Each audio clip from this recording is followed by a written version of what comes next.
సెప్టెంబర్లో మా పార్టీ యొక్క సీనియర్ నాయకుల బృందం ఒకటి మేము కొన్ని ప్రాంతీయ పార్టీలు ఏవైతే సుదీర్ఘకాలంగా బ్రహ్మాండంగా ప్రజాక్షేత్రంలో పనిచేస్తున్నాయో, డిఎంకే కావచ్చు, ఇంకా ఇతర ప్రాంతీయ పార్టీలు కావచ్చు, వాటిని అధ్యయనం చేయడానికి నేను కూడా వెళ్తాను. నాతో పాటు సీనియర్ నాయకుల బృందం, మాజీ మంత్రులు, పెద్దలు, శాసనసభ్యులు, సీనియర్ పార్టీ నాయకులు అందరం కలిసి కొన్ని రాష్ట్రాలకు పోదాం అనుకుంటున్నాం. ముఖ్యంగా ప్రాంతీయ పార్టీలు, డిఎంకే కావచ్చు, బీజేడీ కావచ్చు, టీఎంసీ కావచ్చు, ఇతరత్ర వాటిని అధ్యయనం చేయడానికి పోవాలనుకుంటున్నాం.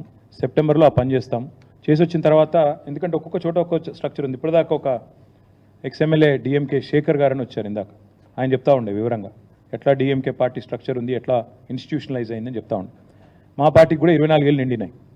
భవిష్యత్తు ఇంకెట్లుండాలి, ఎంత సుదృఢంగా నిర్మించాలి, దీని విషయంలో తప్పకుండా ఇప్పుడు, ఎందుకంటే మొదటిసారి ప్రతిపక్ష పాత్ర, ఇదివరకు ఉద్యమ పార్టీగా ఉన్నాం, తర్వాత అధికార పార్టీ మొదటిసారి ప్రతిపక్ష పాత్ర పోషిస్తున్నాం. కాబట్టి we also have to adapt, learn, unlearn